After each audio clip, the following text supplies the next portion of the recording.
महाभारत का एक ऐसा रहस्य जो सदियों से दिलों में जिज्ञासा पैदा करता रहा है। कुरुक्षेत्र का विशाल मैदान, दोनों तरफ लाखों योद्धा, हाथियों की चिंगाड़, घोड़ों की हिनहिनाहट और तलवारों की चमक। मौत हर पल करीब आ रही थी। ठीक उसी वक्त एक साधारण रथ पर बैठे भगवान श्री कृष्ण, जिनके एक पलक झपकते ही ब्रह्मांड हिल सकता था, आखिर वो हथियार नहीं उठा रहे थे। वे सिर्फ लगाम थामे हुए थे, वो भी अर्जुन के रथ की। पांचों पांडवों में से सिर्फ अर्जुन का सारथी क्यों बने भगवान श्री कृष्ण? क्यों नहीं भीम के बने सारथी, जिनकी गदा से पहाड़ कांपते थे? और क्यों नहीं युधिष्ठिर के सारथी बने, जो स्वयं धर्मराज थे? यह सवाल जब भी उठता है तो एक गहरी रहस्यमयी लीला सामने आती है। आइए इस पूरे रहस्य को बहुत ही विस्तार से जानते हैं। हर छोटी से छोटी जानकारी के साथ इस रहस्य को खोलते हैं, इसका हर कारण को अलग अलग गहराई से समझते हैं।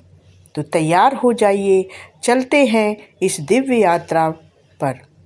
तो यात्रा को शुरू करने से पहले वीडियो को लाइक ज़रूर करें और अंत तक ज़रूर देखें।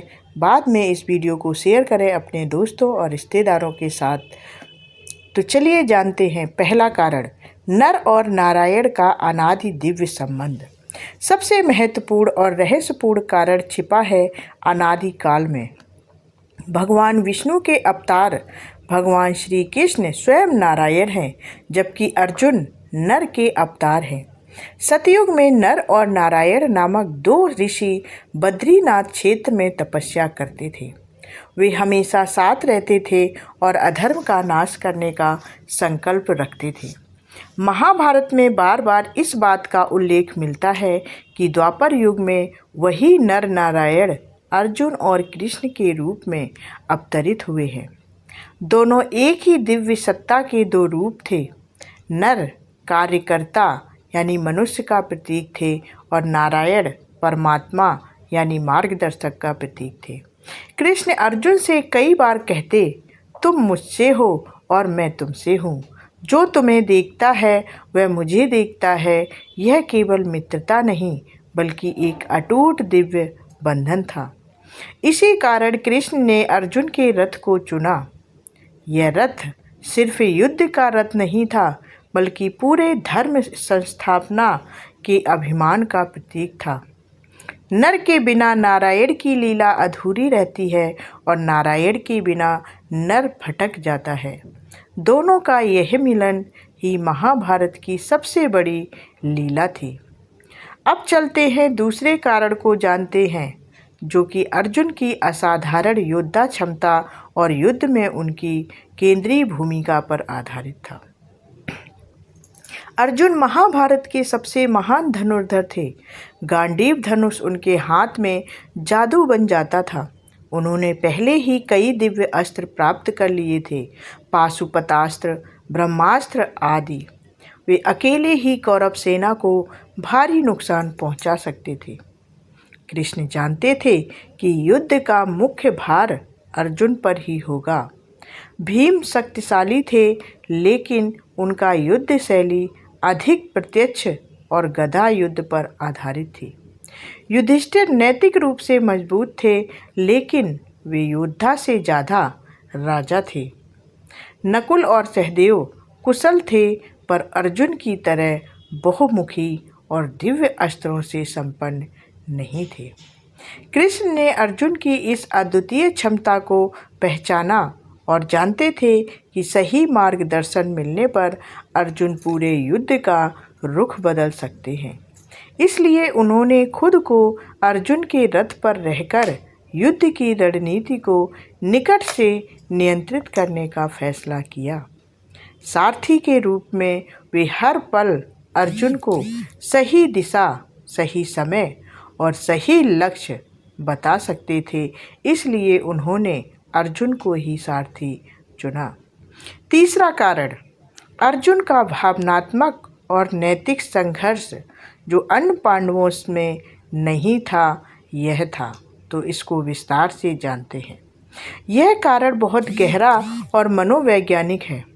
जब दोनों सेनाएं आमने सामने खड़ी हुई थीं, तो अर्जुन ने अपने सामने पितामह भीष्म, गुरु द्रोणाचार्य, मामा शल्य, भाई बंधु और सगे संबंधियों को देखा। उनका हृदय पिघल गया, धनुष हाथ से छूट गया। वे कांप उठे और बोले, मैं इनको मारकर क्या पाऊंगा? यह राज्य, यह विजय, यह सब व्यर्थ है। यह धर्म संकट सिर्फ अर्जुन में था। वो धर्म संकट में थे कि मैं अपनों से युद्ध कैसे करूं। भीम उत्साही थे, युधिष्ठिर शांत थे, लेकिन अर्जुन की संवेदनशीलता और नैतिक गहराई ने उन्हें पूरी तरह भ्रमित कर दिया।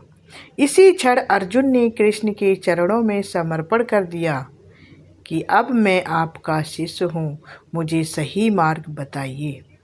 अन्य पांडवों में ऐसा गहरा भावनात्मक टूटना और पूर्ण समर्पण का क्षण नहीं आया। अर्जुन ने ही कृष्ण को गुरु के रूप में स्वीकार किया, इसलिए उन्हें ही भगवत गीता का दिव्य ज्ञान मिला। गीता कोई साधारण उपदेश नहीं है, बल्कि उस व्यक्ति को दिया गया ज्ञान था जो पूरी तरह तैयार और शरणागत था। अब चलिए जानते हैं चौथे कारण को, जो कि भगवत गीता का ज्ञान देने और मानवता को मार्ग दिखाने की लीला को बताता है और इस रहस्य को भी। कृष्ण का मुख्य उद्देश्य केवल पांडवों की जीत नहीं था, बल्कि धर्म की स्थापना और मानवता को सनातन ज्ञान देना था। अर्जुन के माध्यम से उन्होंने कर्म योग, भक्ति योग, ज्ञान योग, संन्यास योग आदि का पूरा सार दिया। अर्जुन सामान्य मनुष्य का प्रतीक थे जो भावनाओं से भरे थे। कर्तव्य और मोह के बीच फंसा हुआ अर्जुन हमेशा था। अगर गीता युधिष्ठिर या भीम को दी जाती तो शायद उसका सार उतना प्रभावी न होता, क्योंकि अर्जुन ने ही वह संघर्ष दिखाया जो हर आम इंसान जीवन में करता है। कृष्ण ने अर्जुन को चुनकर यह संदेश दिया कि कोई भी व्यक्ति चाहे कितना भी भ्रमित क्यों ना हो, समर्पण करने पर परम ज्ञान प्राप्त कर सकता है। यही कारण था अर्जुन को सारथी बनाने का। अब पांचवा कारण जानते हैं, रणनीतिक और दिव्य सुरक्षा का आयाम जो था। सारथी बनकर कृष्ण अर्जुन को हर पल सुरक्षा दे सकते थे। उन्होंने कई बार दिव्य शक्तियों से अर्जुन और पांडवों की रक्षा की, वो भी बिना हथियार उठाए। जब युद्ध समाप्त हुआ तो अर्जुन का रथ पूरी तरह जल चुका था, लेकिन अर्जुन सुरक्षित थे। कृष्ण ने बताया कि उनके सारथी रहते हुए ही रथ सुरक्षित था। यह दिखाता है कि सच्चा सारथी यानी कि जो परमात्मा है, कितनी सूक्ष्म तरीके से रक्षा करते हैं। इसके अलावा कृष्ण ने अपना वचन निभाया कि वे युद्ध में हथियार नहीं उठाएंगे। सिर्फ सारथी बनकर वे युद्ध के केंद्र में रहते हुए भी अहिंसक रहे और अपनी बुद्धि से पूरा युद्ध निर्देशित किया और युद्ध को जिताया। अगला छठा कारण जानते हैं, जो कि प्रतीकात्मक और दार्शनिक संदेश देता है। इसमें बताया गया है कि जो रथ था वो शरीर की भांति था, जो घोड़े थे वे इंद्रियों की तरह थे, जो लगाम था वो मन की तरह था, और जो सारथी थे वो बुद्धि या आत्मा थे, जो कि भगवान श्री कृष्ण की तरह थे। कृष्ण अर्जुन के सारथी बनकर यह गहरा संदेश दे रहे थे कि जीवन के महायुद्ध में हमें अपनी इंद्रियों और मन को परमात्मा के हाथों में सौंप देना चाहिए, तब ही सही मार्ग मिलता है। यह लीला हर भक्त के लिए उदाहरण है कि जब हम अर्जुन की तरह समर्पण करते हैं तो भगवान खुद हमारे जीवन का सारथी बन जाते हैं। इसका मतलब है कि भगवान पर हमेशा भरोसा रखो और अपना जीवन उन्हें समर्पित कर दो। जो भगवान करें वो अच्छा है। अब इस कहानी का रहस्य का अंतिम सत्य जानते हैं। तो सवाल यह नहीं है कि कृष्ण ने अर्जुन का सारथी क्यों बना।